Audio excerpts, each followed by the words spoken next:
இன்றைக்கு நாம் தியானிக்க இருக்கிற வசனம் சங்கீதம் 91 அதிகாரம் 14வது வசனம். அவன் என்னிடத்தில் வாஞ்சியா இருக்கிறபடியால் அவனை விடுவிப்பேன், என் நாமத்தை அவன் அறிந்திருக்கிறபடியால் அவனை உயர்ந்த அடைக்கலத்திலே வைப்பேன். அவன் என்னிடத்தில் வாஞ்சியா இருக்கிறபடியால். அப்போ கர்த்தரிடத்திலே அவரை நித்தமும் தேடுகிறவர்களாய், அவர் நாமத்தை தினந்தோறும் நம்ம துதிக்கிறவர்களாய், கர்த்தரை வாஞ்சித்து தேடுகிறவர்களாய் நாம் இருக்கும் பொழுது அவனை நான் விடுவிப்பேன்னு கர்த்தர் இன்னைக்கு சொல்றார். அவர் நாமத்தை நாம் அறிந்திருக்கிறபடினால கர்த்தர் தான் உன்னதர், அவர் உயர்ந்தவர், அவர் தான் நமக்கு அடைக்கலம் என்பதை நாம் அறிந்திருக்கிறதுனால அவனை உயர்ந்த அடைக்கலத்திலே நான் வைப்பேன்னு சொல்றார். சங்கீதம் 9:10 பாருங்க. எழுந்தொருளும் கர்த்தாவே, மனுஷன் பலன் கொள்ளாதபடி செய்யும் ஜாதிகள் உம்முடைய சமூகத்திலே நியாயம் தீர்க்கப்பட கடவர்கள்னு வேதத்தில் எழுதியிருக்கு. எழுந்தருளும் கர்த்தாவே, நமக்கு விரோதமாய் ஒருவர் தீங்கு செய்கிறாருங்கன்னா நம்ம கர்த்தரை நோக்கி விண்ணப்பிக்கும் பொழுது, மனுஷனை பலன் கொள்ளாதபடி செய்யும்னு நாம் விண்ணப்பிக்கும் போது கர்த்தர் அப்படியே செய்வார். ஜாதிகள் உம்முடைய சமூகத்திலே நியாயம் தீர்க்கப்பட கடவர்கள். அப்போ கர்த்தர் நமக்காக யாவையும் செய்து முடிக்கிற தேவன். அவரிடத்துல நீங்கள் வாஞ்சையாய் அவரை தேடும்போது, அவர் நாமத்தை நீங்கள் அறிந்திருக்கும் போது, அப்போ சத்துருக்களை பலன் கொள்ளாதபடி செய்வேன்னு இன்னைக்கு நமக்கும் வாக்கு பண்ணுறார். யோவான் 14:23 பாருங்க. இயேசு அவனுக்கு பிரதியுத்தரமாக, ஒருவன் என்னில் அன்பாயிருந்தால் அவன் என் வசனத்தை கை கொள்ளுவான், அவனில் என் பிதா அன்பாயிருப்பார், நாங்கள் அவனிடத்தில் வந்து அவனோடு வாசம் பண்ணுவோம். பாருங்க எப்படி ஒரு காரியத்தை இன்னைக்கு கற்றுக் கொடுக்கிறார் பாருங்க. இயேசு கிறிஸ்துவின் இடத்துல நீங்க அன்பா இருந்தீங்கன்னா அவர் வசனம் உங்களுக்குள்ளா இருக்கும். அப்போ பிதாவானவரும் உங்களில் அன்பா இருப்பாரு.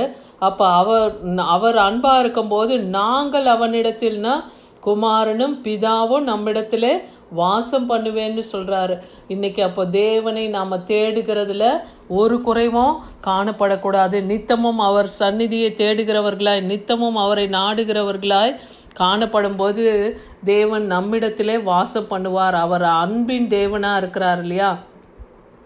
அதனால பிதாவும் குமாரனும் அவர்களோடு கூட வாசம் பண்ணுவேன்னு இன்னைக்கு வாக்கு பண்ணுறாரு.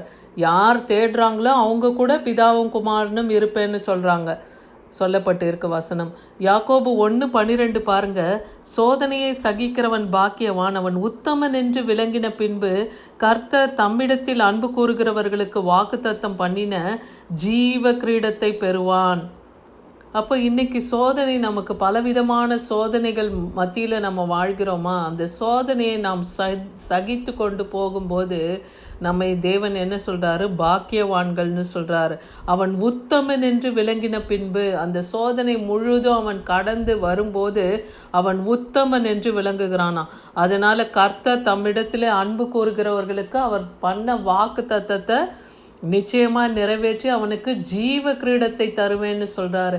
இன்னைக்கு நாமும் பொறுமையோடு நம்மளுடைய பாடுகளை நம்ம சகித்து கடந்து போகும்போது தேவன் வைத்திருக்கிற வாக்குத்தத்தம் பண்ணின அந்த ஜீவ கிரீடத்தை நமக்கும் கொடுப்பார்.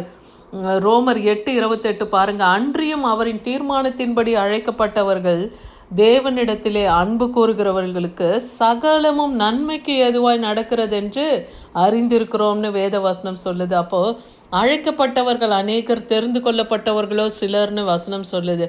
அப்போ அழைக்கப்பட்டு இருக்கிறோம். அவருடைய அன்பினாலே, தேவனுடைய அன்பிலே நாம் அழைக்கப்பட்டிருக்கிறதுனால நமக்கு சகலமும் நன்மைக்கு ஏதுவாய் தேவன் நடத்தி கொடுப்பார். அதனால் தேவனிடத்திலே அவரை தேடுவதிலே நாம் வாஞ்சியா இருக்கணும். யாக்கோபு 2:5 பாருங்க. என் பிரியமான சகோதரரை கேளுங்கள், தேவன் இவ்வுலகத்தின் தரித்திரத்தை விசுவாசத்தில் ஐஸ்வர்யவான்களாகவும் தம்மிடத்திலே அன்பு கூறுகிறவர்களுக்கு தம் வாக்கு தத்தம் பண்ணின ராஜ்யத்தை சுதந்திரிக்கிறவர்களாகவும் தெரிந்து கொள்ளவில்லையா?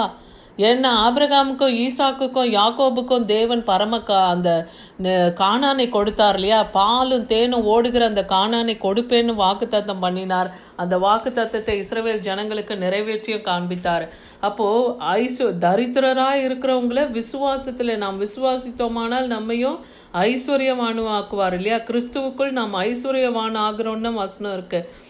அப்போ தம்மிடத்திலே அன்பு கூறுகிறவர்களுக்கு, அப்போ கிறிஸ்துவிடத்திலே அன்பு கூறுறதுன்னா என்ன? தேவனை பிரியமாக நம்ம தேடுறது தான்.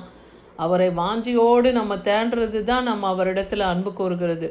அப்படி நாம் தேடும் பொழுது அன்பு கூறுங்கிறவங்களுக்கு அவர் வாக்குத்தத்தம் பண்ணின ராஜ்யத்தை எப்படி சுதந்திரிக்க கொடுத்தாரோ அதே போல் இன்றைக்கி நம்முடைய வாக்குத்தத்தங்களையும் தேவன் நிறைவேற்ற வல்லமை உள்ளவராக இருக்கிறார். பிலிப்பியர் 2:9 பாருங்கள். தேவன் எல்லாவற்றிற்கும் மேலாக அவரை உயர்த்தி இயேசுவின் நாமத்தில் வானோர் பூதலத்துள்ளோர் பூமியின் கீழானவருடைய முழங்கால் யாவும் முடங்குபடிக்கு பிதாவாகிய தேவனுக்கு மகிமையாக இயேசு கிறிஸ்துவு கர்த்தர் என்று நாவுகள் யாவும் அறிக்கை பண்ணும்படிக்கு எல்லா நாமத்துக்கும் மேலான நாமத்தை அவருக்கு தந்தருளினார்.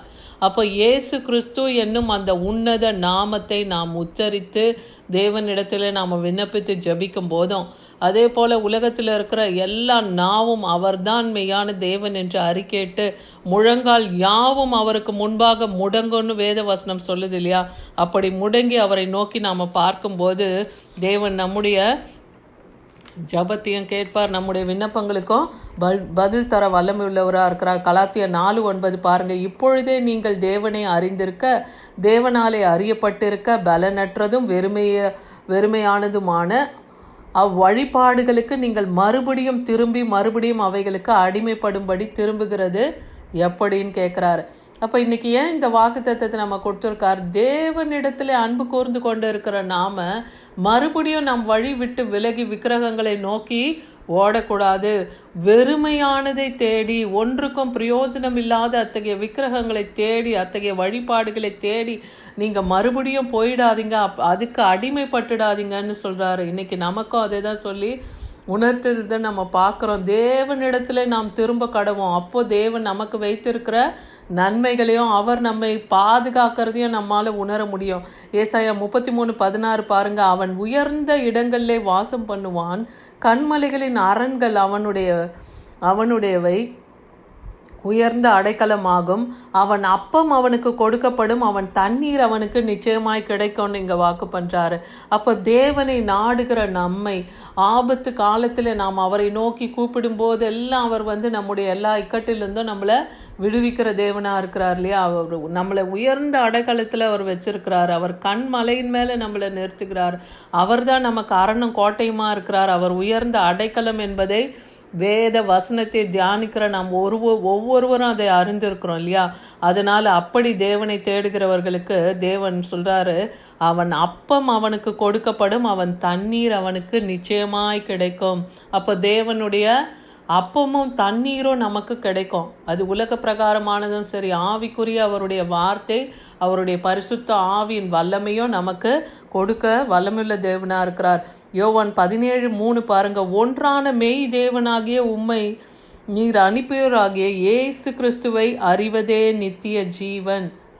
அப்போது அவர் நாமத்தை அடைந்தால் நம்ம உயர்ந்த அடைக்கலத்தில் வைப்பேன்னு சொல்கிறார். அவர் நாமத்தை நம்ம உச்சரிக்கும் போது, அப்போ இன்றைக்கி அவர் தான் மெய்யான தேவன் என்று நீங்கள் அறியும் போது உங்களுக்கு நிச்சயமாக நித்திய ஜீவன் உண்டுன்னு சொல்கிறார். சங்கீதம் 91:9 பாருங்கள். எனக்கு அடைக்கலமாக இருக்கிற உன்னதமான கர்த்தரையே உனக்கு தாவரமாக கொண்டாயின்னு வேத வசனம் சொல்லுது. அப்போ நமக்கு அடைக்கலமும் துருகமும் கோட்டையும் அவர் தான். உயர்ந்த கண்மலை நமக்கு அவர் தான். ஏன்னா தாவீது எப்பவும் தேவனை அப்படி தான் மகிமைப்படுத்துன்ற நம்ம சங்கீதங்களில் பார்க்குறோம். சங்கீதம் 18 1வது வசனத்தை எடுத்து பார்த்தீங்கன்னா கூட தேவனை அவர் எப்படியெல்லாம் மகிமைப்படுத்துகிறார், அவர் நாமத்தை எப்படியெல்லாம் சொல்லி உயர்த்துறாருன்னு பார்க்குறோம். அவர் தான் கண்மலை, அவர் தான் துருகம், அவர் தான் அடைக்கலம். இன்றைக்கி நாம் கூட தேவனை நோக்கி அவருடைய நாமத்தை சொல்லி சொல்லி நாம் மகிமைப்படுத்தும் போது தேவன் நமக்கு இறங்கி நம்முடைய கட்டுகளை எல்லாம் இந்த நாளில் அறுத்து போடுவார். அவர் நமக்கு உயர்ந்த அடைக்கலமாக இருப்பார். 1 நாளாகமம் 29:3 பாருங்கள். இன்னும் தேவனுடைய ஆலயத்தின் மேல் நான் வைத்திருக்கிற வாஞ்சையினால் பரிசுத்த ஆலயத்துக்காக நான் சவதரித்த அனைத்தையும் தவிர எனக்கு சொந்தமான பொன்னையும் வெள்ளையும் என் தேவனுடைய ஆலயத்துக்கென்று கொடுக்கிறேன். அப்போ தாவீது கர்த்தருக்காக ஆலயத்தை கட்டணும்னு அவர் விரும்பினார். ஆனால் தேவனுடைய விருப்பம் அது அல்ல. ஏன்னா அவர் கரம் ரத்தம் படிந்ததாக இருந்தது. அநேக யுத்தங்களை செய்ததுனால அவர் கரம் ரத்தம் இருந்ததுனால தேவன் ஆலயத்தை கட்டுவதற்கு அவருடைய குமாரனாகிய சாலமோனை தெரிந்து கொண்டார்.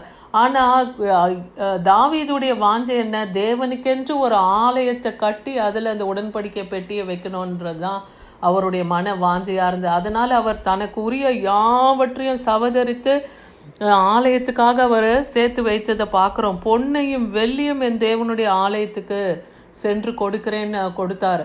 அவர் சேர்த்து வச்சார். அவர் எல்லாவற்றையும் சேர்த்து வைத்தது தான் சாலமோன் ராஜா அதை ஆலயம் கட்டுவதற்கு அந்த பொண்ணும் வெள்ளியும் பயன்படுத்துறதை நம்ம பார்க்குறோம் இல்லையா? அப்போ தேவனுடைய ஆலயத்தின் மேலே அவருக்கு இருந்த வாஞ்சியை பாருங்கள். அதான் சங்கீதம் 42:1-2 பார்த்தீங்கன்னா, மானானது நீரோடைகளை வாஞ்சித்து கதறுகிறது போல தேவனே என் ஆத்துமா உம்மை வாஞ்சித்து கதறுகிறது. என் ஆத்துமா என் தேவன் மேல், ஜீவனுள்ள தேவன் மேலேயே தாகமாக இருக்குன்னு தாவீது எப்பொழுதும் தேவன் மேலே வாஞ்சியாக இருக்கிறத பார்க்குறோம். இன்றைக்கி நம்முடைய ஆத்மா கூட எப்படி அவருடைய ஒரு மானானது நீரோடைய வாஞ்சித்து கதறுது. அதாவது மற்ற விலங்குகள் அந்த மானை வேட்டையாடிடக்கூடாது. சிங்கம், புலி இந்த மாதிரியான காட்டு விலங்குகள் அதை வேட்டையாடிடக்கூடாதுன்னு சொல்லி நீரோடை எங்கே இருக்கிறதோ அங்கே இந்த மான் வாஞ்சித்து தேடுமா. ஏன்னா அந்த நீரோடையில் போய் தன்னை மூழ்கி கொண்டு அதனுடைய சுவாசம் விடுறதுக்கு மட்டும் அது முகத்தில் கொஞ்சம் அந்த மூக்கு வரைக்கும் அதை விட்டுட்டு மீதி உடம்பு முழுக்க அந்த தண்ணீரில் தன்னை மறைத்து பாதுகாத்துக்குமா. அதுதான் மானானது நீரோடையை வாஞ்சித்து கதறுவது போல் அது தன் ஜீவனை தப்பித்து கொள்றதுக்காக தான் அந்த தண்ணியில் போய் தன்னை மறைச்சு கொள்ளுமா. அதுபோல் இன்றைக்கி நாமும் சத்துருக்களுடைய கரத்திலிருந்து விடுதலை ஆகணும். போராட்டங்கள் மத்தியிலிருந்து நம்ம விடுவிக்கப்படணும்.